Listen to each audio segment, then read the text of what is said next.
காவிரியிலிருந்து தமிழகத்திற்கு தண்ணீர் திறக்க வேண்டும் என்ற உச்சநீதிமன்ற உத்தரவை எதிர்த்து கர்நாடக அரசு தாக்கல் செய்த மனு உச்சநீதிமன்றத்தில் இன்று விசாரணைக்கு வருகிறது. இது தொடர்பாக நமது செய்தியாளர் மதியழகன் அளித்த கூடுதல் தகவல்களை தற்போது காணலாம். காவிரியிலிருந்து செப்டம்பர் முதல் ஆகஸ்ட் மாதம் வரை தமிழகத்திற்கு வழங்க வேண்டிய 64 டிஎம்சி தண்ணீரை வழங்க உத்தரவிடக் கோரி தமிழக அரசு தரப்பில் தாக்கல் செய்யப்பட்டிருந்த மனுவை விசாரித்த உச்சநீதிமன்றமானது செப்டம்பர் மாதம் 27ஆம் தேதிக்குள் தமிழகத்திற்கு 6000 கன அடி நீர் வழங்க வேண்டும் என கர்நாடக அரசிற்கு உத்தரவிட்டிருந்தது.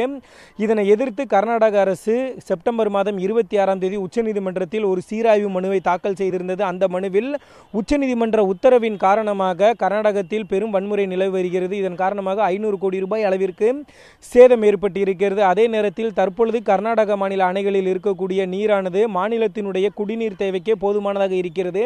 எனவே தமிழகத்திற்கு தற்பொழுது தண்ணீர் வழங்க இயலாது எனவும், அதே நேரத்தில் தமிழகத்திற்கு வழங்க வேண்டிய தண்ணீரை டிசம்பர் மாதத்திற்குள் வழங்கப்படும் எனவும், அப்படி முடியவில்லை என்றால் 2017ஆம் ஆண்டு ஜனவரி மாதத்திற்குள் நிச்சயம் வழங்கப்படும் எனவும் அந்த மனுவில் குறிப்பிடப்பட்டிருந்தது.